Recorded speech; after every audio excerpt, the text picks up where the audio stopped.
All right, everyone, welcome to Deep Dives with Dogs. Well, today's topic is Christopher Columbus, more specifically his voyages. The day I'm recording this is August 3rd, which it has now been, quite a long time. 1492 is when Columbus set sail. So at 1492, it's 2026. What? 30. Oh, boy. About 534 years or so, I believe. Yeah, that sounds about right. 534 years. Quite the important voyage there. Columbus set sail on 3 ships. They're smaller ships, still big, but smaller for that time. Those ships are the Nina, the Pinta, and the San Maria. Those ships obviously will make their name in history because they are part of this voyage. Columbus was a very skilled navigator. He understood the earth was round, and there was a big misconception for a long time that he thought the earth was flat, which wouldn't make any sense. Why would he think he'd go around? Or there was also a theory that he discovered that the earth was round. Also not true. People knew about it. People in the know, they knew. But a lot of people knew the earth was round by this time. But Columbus, his mistake was a little bit miscalculating the size of the earth. We knew the size of the earth by this point. People had done it in ancient Greece. Eratosthenes, actually, very, very famously discovered it. But yes, many people knew. Columbus kind of miscalculated, but he had a general idea. A lot of people just did not think there was a landmass over here. Obviously, people had discovered the Americas. The Polynesians had. And not that long, actually, before Columbus here. The Vikings, obviously, very famously did in Vinland with Leif Erikson. And there's also maybe some evidence, other communication between the old and the new, but those are a little bit more circumstantial. So, yeah. But Columbus himself, obviously, his discovery will change the world. It'll change the world, and you could argue for the better or for the worse. Really, both, depending on who you are true. Columbus's voyages are actually set at quite the important time. 1492, it has been not really all that long, not even 100 years since the fall of Rome. And by that I mean the Byzantine Empire, which is Rome. It's not in Rome, but it is Rome, the Roman Empire. The Roman Empire has fully fallen, which has cut off a lot of European trade to Asia, because the Ottoman Empire, they have the full control of that area, the Silk Road, and so they closed that down.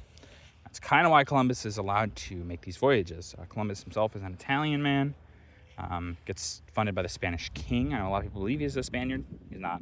But,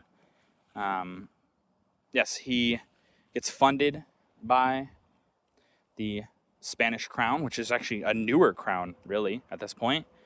And Columbus will discover the New World. Another thing that people believe, I'm just going to try to get rid of some misconceptions here. Another thing people believe is when Columbus did find the Americas, he thought he was in India.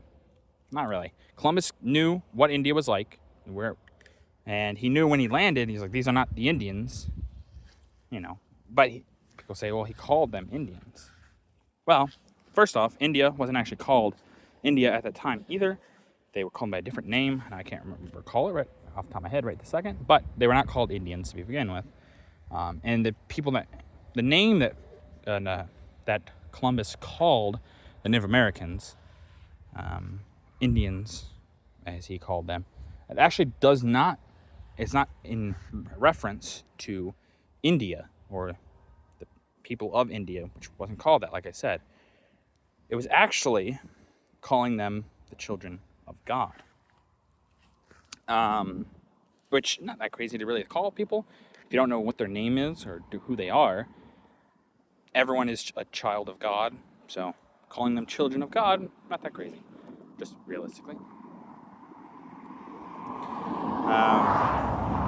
Columbus's voyages will obviously have a lot of interchange for the world, different animals come from the Americas and vice versa. They come from Europe to the Americas.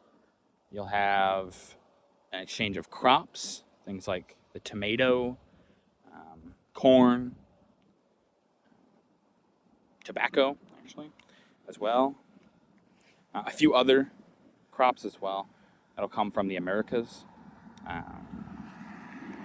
And then obviously Europeans will trade a few of their crops over to the West.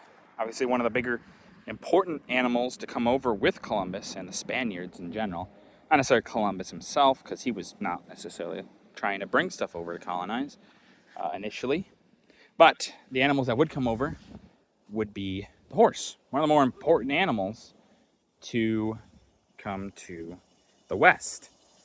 A lot of Native American tribes will build themselves around the horse after it comes, but it comes from the Spaniards. They would have boats of them, and they would just release them out in the wild. That's how they got here. That's why there's a lot of those wild Mustangs and things like that out there, out west, in the United States and other places in the Americas. Yes, Columbus obviously has a very, let's say, not good reputation today, which for the people that he met, fully understandable. Fully understandable.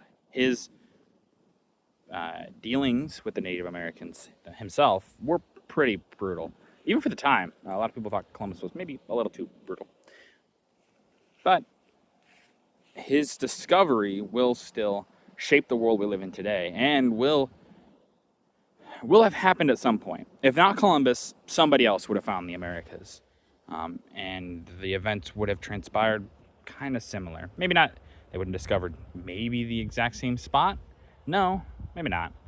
Would they have discovered and done the exact same things? Once again, no, of course not. But things would have transpired pretty much similarly.